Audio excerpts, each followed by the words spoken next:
स्वागत है आपका नेक्स्ट नए वीडियो में।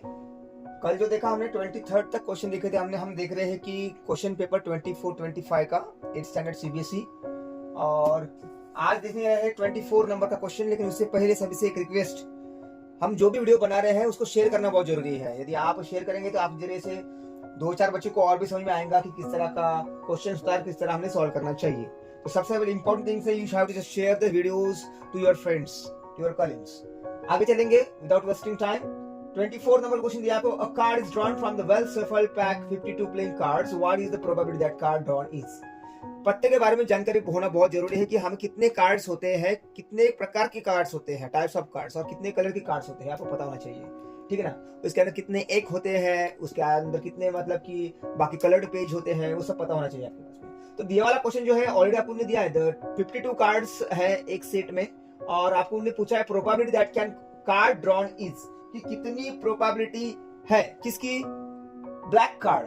अब कार्ड 52 होते हैं और कितने कलर के होते हैं, 2 ही कलर के कार्ड्स होते हैं, रेड एंड ब्लैक।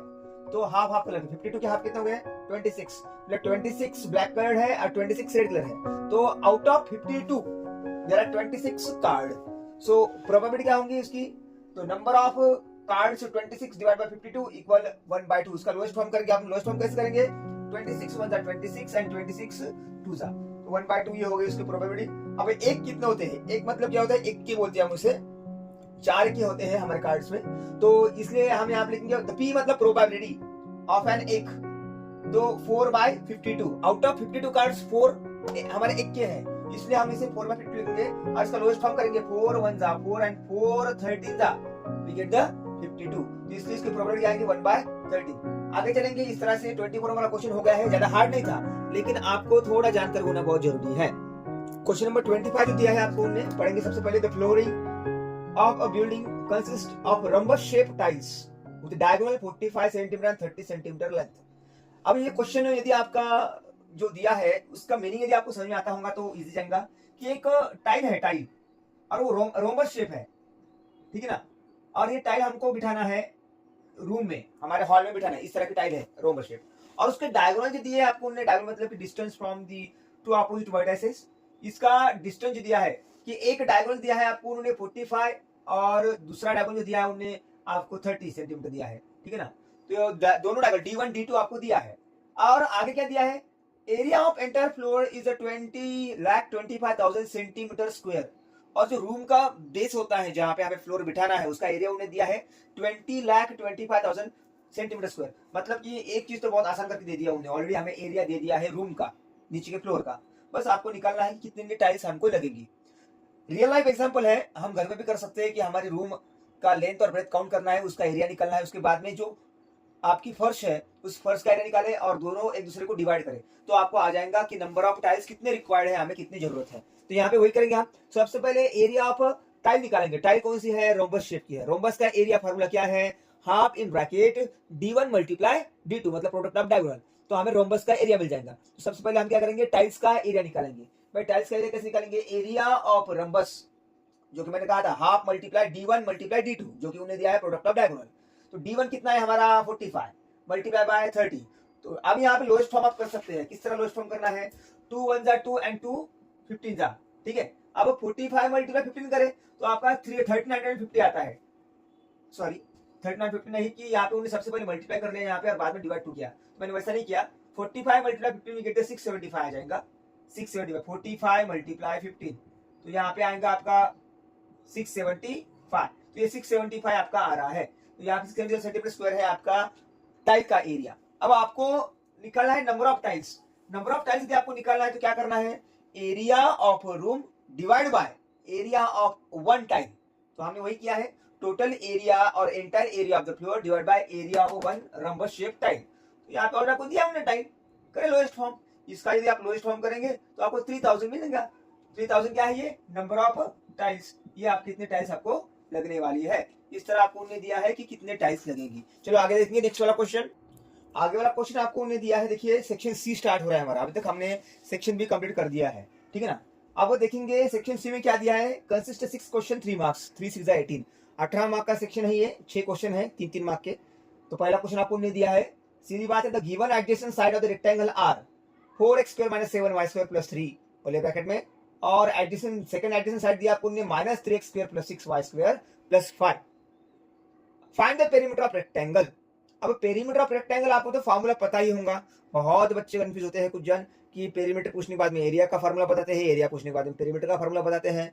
इस तरह नहीं होना चाहिए, जो कि पेरीमीटर का फार्मूला क्या है, 2 in bracket length plus breadth. लेकिन कभी कभार यहाँ पे भी कंफ्यूजन क्रिएट होती है कि ये एडजेसेंट का मतलब क्या है। एडजस्ट नाम में ही आंसर है, एडजस्ट जो एडजस्ट करता है। देखिए रेक्टेंगल में एडजेसेंट साइड्स कौन सी होती है, ये आपका रेक्टेंगल है, ठीक है ना, ये रेक्टेंगल है।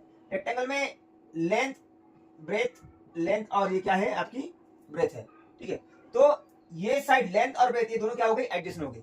ये ब्रेथ एंड लेंथ ये भी एडजेसेंट हो गई, ठीक है ना। और ये साइड भी एडजेसेंट, मतलब क्या कि दो साइड में कुछ तो चीज कॉमन है, जो कि यहाँ पे वर्टेक्स कॉमन है। यहाँ पे भी इसका कॉमन क्या है, वर्टेक्स है। तो आपको लेंथ और ब्रेथ दिया है एडजेसेंट साइड, आपको पेरीमीटर निकालना है, बस put the values, find the answer. लेकिन यहाँ पे सिंबल का ख्याल रखें, सिंबल को ना भूले, अच्छी तरह से सॉल्व करें, ठीक है। लेंथ दिया है, ब्रेथ दिया है, 4x² माइनस 7y² प्लस 3, और ब्रेथ आपको minus 3x² plus 6y² plus 5 दिया है।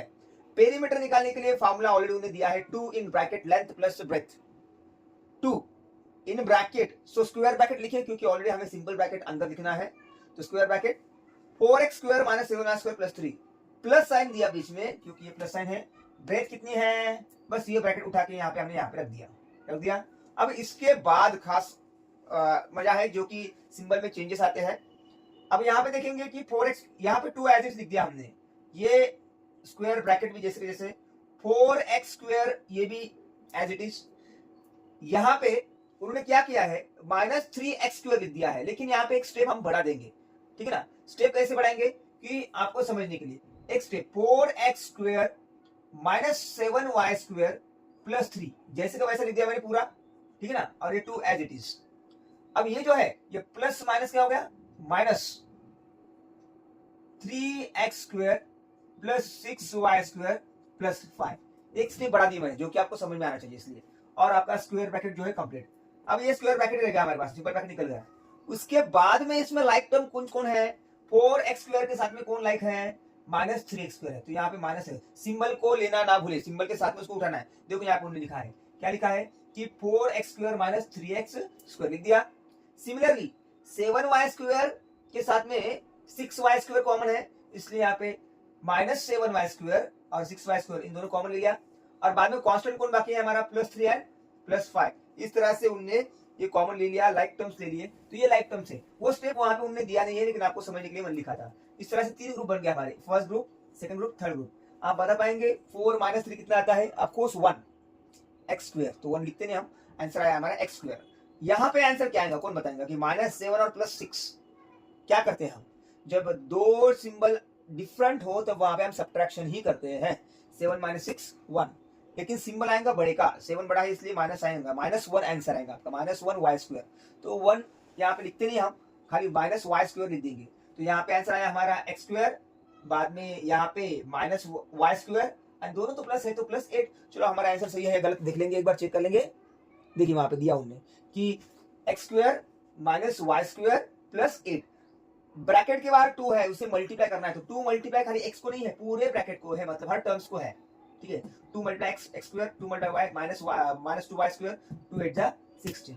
तो फाइनल आंसर हो गया हमारा कि 2x² माइनस 2y² प्लस 16, ये पेरीमीटर हो गया अकल में। यदि वो यूनिट्स देते हैं तो आपको यहाँ पे यूनिट्स लिखना है, लेकिन वहां पे उन्होंने यूनिट्स दिया नहीं है, इसलिए हम यूनिट्स लिखेंगे नहीं। हर स्टेप्स को मार्क्स होते हैं, किस तरह से मार्क्स होते हैं देखिए यहाँ पे कि हाफ मार्क्स यहाँ पे दिया है, 1 मार्क्स, ये 2 स्टेप को मिला के दिया है, इसलिए स्टेप्स को मार्क्स होते हैं। ये सोचना नहीं एग्जाम में कि हमें नहीं आता है, जितना आता है उतना ज्यादा से ज्यादा सॉल्व करने का प्रयास करना है, ठीक है। आगे चलेंगे, यहाँ पे 27 क्वेश्चन दिया है, लाइन ग्राफ से रिलेटेड है।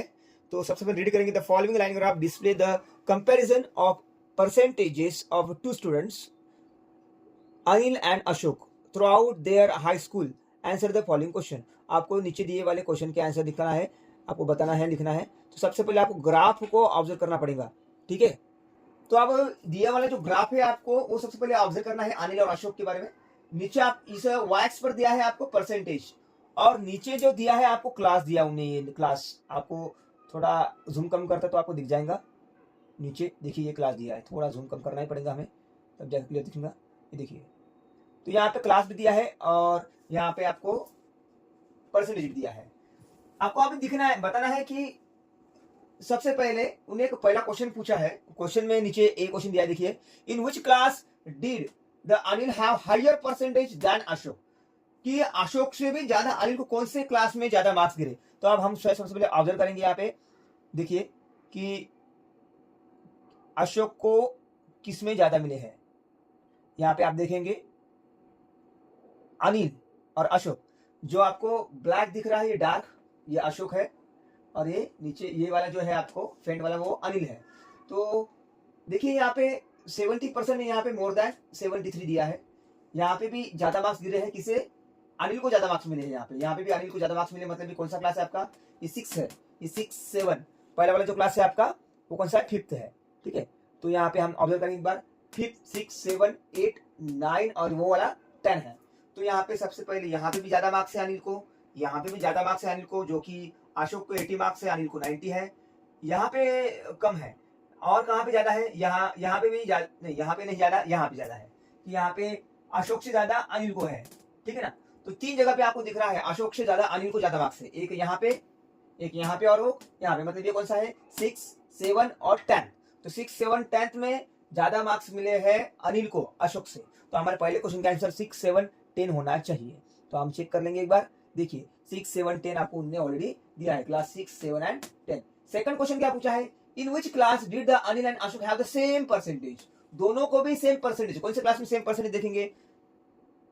ये तो बहुत सिंपल क्वेश्चन होते हैं इसमें, यहाँ पे सेम परसेंटेज है कहीं पे, हाँ पहली जगह पर है, ओनली 5th स्टैंडर्ड में दोनों को भी 80 है, क्योंकि दोनों का ग्राफ कहाँ स्टार्ट हुआ, 80 स्टार्ट हुआ। बाकी हर जगह पे किसी को कम ज्यादा है, मतलब कि 85th स्टैंडर्ड में दोनों को भी सेम परसेंटेज है। तो हमारा आंसर जो होना चाहिए सेकंड का वो है 5th। और सी क्वेश्चन क्या पूछा है, देखिए उन्होंने पूछा है कि in which class did Anil percentage decrease the most compared to the previous class. अब यहाँ पे आपको कंपेयर खुद से ही किया उनने, अनिल ने खुद के ही मार्क्स से, कि पहले से ही भी ज्यादा नीचे गिर गया। हम कंपेयर करते हैं कभी कभी, पिछले साल मुझे अच्छे मार्क्स लेकिन इस साल बहुत ही ज्यादा कम आया, बहुत ज्यादा अच्छा है। तो यहाँ पे आप देखेंगे अनिल का ग्राफ, देखेंगे अनिल का ग्राफ कौन सा है, फेंट वाला, ये वाला। तो ये जो है अनिल का ग्राफ, यहाँ पे आप देखेंगे सबसे पहले यहाँ पे 90% थे, उससे 90 मार्क्स थे, तो डायरेक्टली 70 पे आया। मतलब ये जो डिफरेंस देखेंगे आपको ये सबसे ज्यादा है। कौन सा क्लास सबसे ज्यादा कम आया आपको, 70। कौन सा क्लास है ये, तो हम देखेंगे एक बार, चेक करेंगे 70 कौन सा क्लास है, that is the 8th standard. मतलब आपका आंसर क्या आएगा, सी नंबर का क्वेश्चन का 8th स्टैंडर्ड में सबसे कम मार्क्स आए compare to the last one. ठीक है, तो इस तरह से हमने ग्राफ वाला क्वेश्चन सॉल्व कर लिया।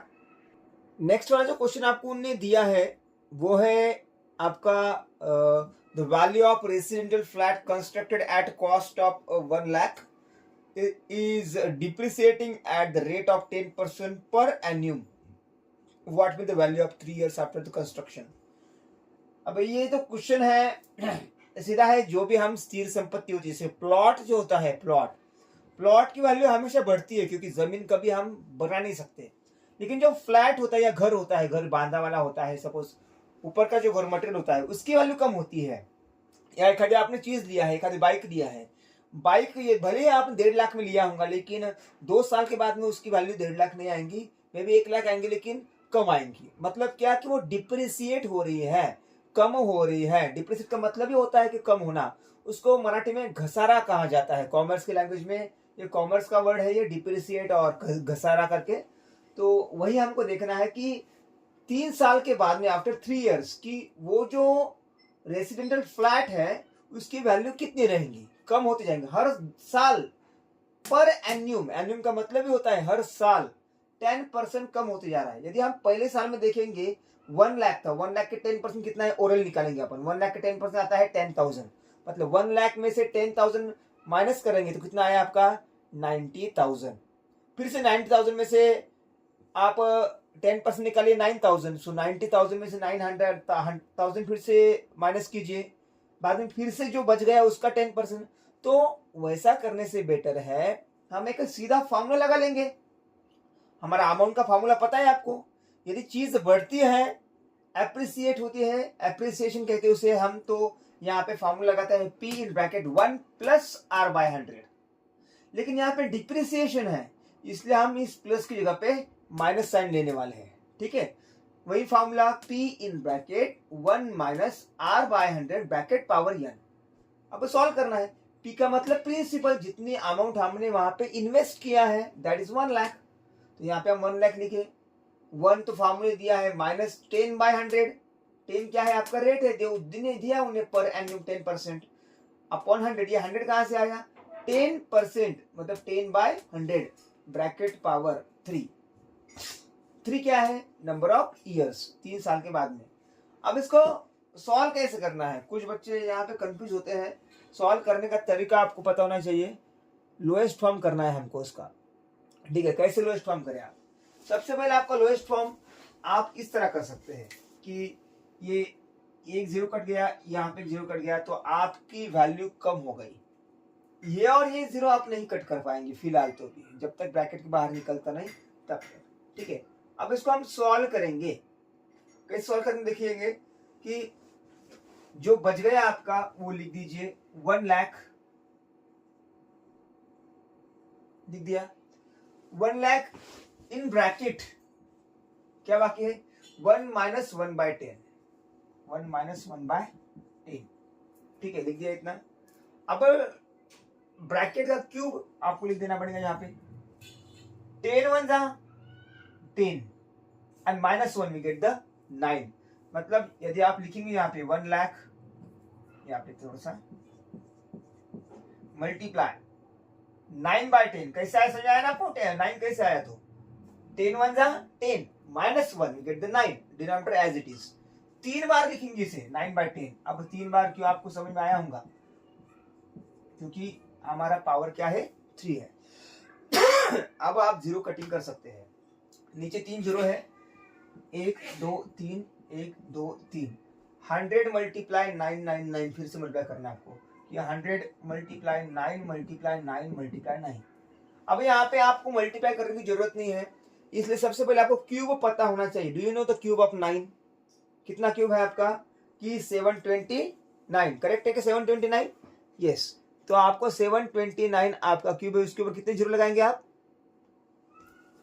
2 जीरो लगा देंगे, आएगा ना।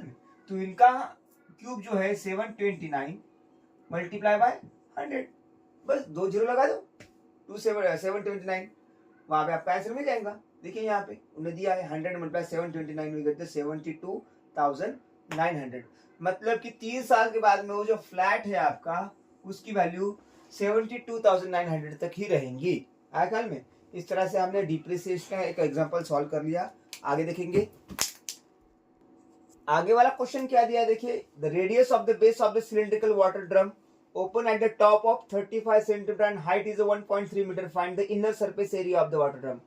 क्वेश्चन को समझ ले, ड्रम बोलने के बाद में वो सिलिंड्रिकल आ गया है और ऊपर से उससे ढक्कन नहीं है, ढक्कन नहीं है मतलब नीचे का एक सर्कल है और कर्व सरफेस एरिया, मतलब 2 चीज आपको पता होना चाहिए भाई कि कर्व सरफेस एरिया और नीचे का सर्कल का area. Curve surface area of cylinder क्या है 2 पाई आर एच, प्लस नीचे बेस सर्कुलर है इसलिए उसका एरिया, सर्कल का एरिया पाई आर स्क्वायर, दोनों का एरिया आप प्लस कर लेंगे तो आपका आंसर आ जाएगा।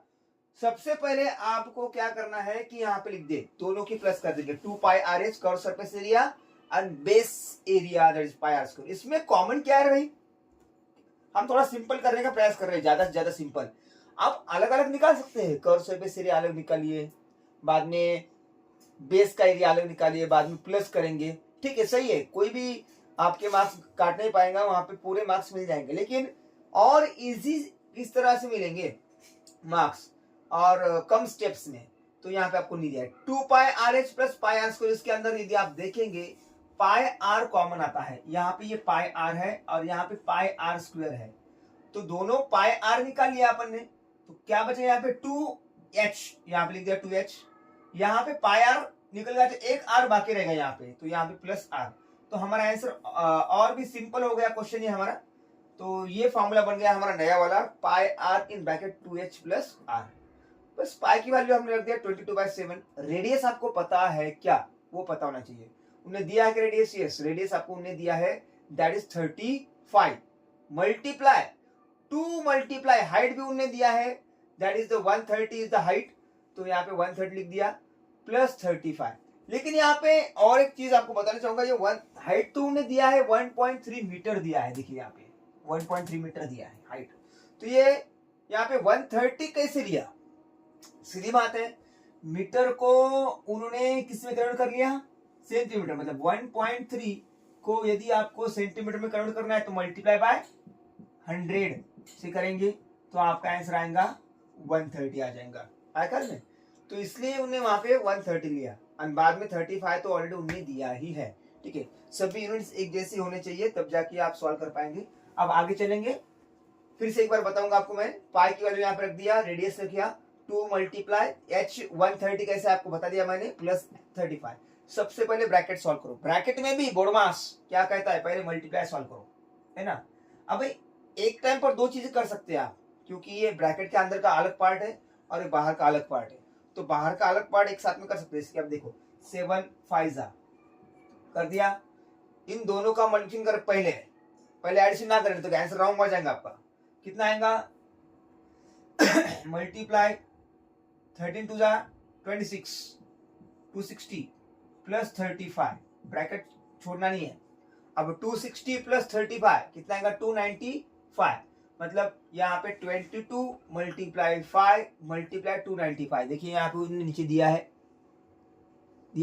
दिख रहा है कि 22 मल्टीप्लाई 5 मल्टीप्लाई 295 और बाद में सबकी मल्टीप्लाई करेंगे तो आपको आएगा 32,450 सेंटीमीटर स्क्वायर। इस तरह से हमने क्या किया है कि inner surface area of the water drum जो है वो है 32,450 सेंटीमीटर स्क्वायर। आगे चलेंगे, नेक्स्ट वाला क्वेश्चन देखिए। पॉलीगॉन है, ये एक ट्रायंगल दिया है, एक पेंटागन दिया है और आपको पूछा उन्होंने कि वैल्यू ऑफ x, ठीक है ना, x, ये सभी एक्स ट्रायंगल है और कौन सा भी पॉलीगॉन आप लेंगे उन सभी एक्स ट्रायंगल की प्लस 360 आती है, ठीक है ना। भले ट्रायंगल हो, पेंटागन हो, हेक्सागन हो, हेप्टागन हो, ऑक्टा और नोनिया और डेका हो, सभी पॉलीगॉन के एक्सटीरियर एंगल की प्लस 360 आती है, प्रॉपर्टी है। तो आप यदि आप इन दोनों की प्लस करेंगे माइनस करेंगे 360 में से तो आपको x आ जाएगा, है क्या। सिमिलरली यहाँ पे भी वही है, ये 90 है, ये 70 है, ये 60 है, अब ये 90 तो उधर का ये 90 होगा आखिर में। अब इस तरह से आप ये सबके प्लस करेंगे 70 90 60 and again 90 and then you can subtract from 360, you will get the value of x। तो इस तरह से आपको 360 में से माइनस करना है, आपको आंसर मिल जाएगा, ठीक है ना। तो आप कर पाएंगे ये चीजें जो कि आंसर उन्होंने दिया है। देखिए पहले का आंसर आएगा आपका 110, अब दूसरे का आंसर आपका आएगा 50, ठीक है। तो इस तरह से आपको उन्होंने सॉल्व करके दे दिया। सबकी प्लस कितनी आती है 250 एक्सटेंड की और माइनस 360 में से किया तो 110 आया और बाद में यहाँ पे 360 में से 310 माइनस किया तो 50 आया। तो ये दोनों क्वेश्चन बहुत सिंपल थे, बाकी का हम अगले वीडियो में देखेंगे। लेकिन भूलना नहीं है कि ये जो वीडियो है शेयर करते वक्त आपने अपने फ्रेंड्स को ना भूले, ठीक है ना, कि उनको भी समझ में आना चाहिए। थैंक यू, अगले वीडियो में मिलेंगे फिर एक बार।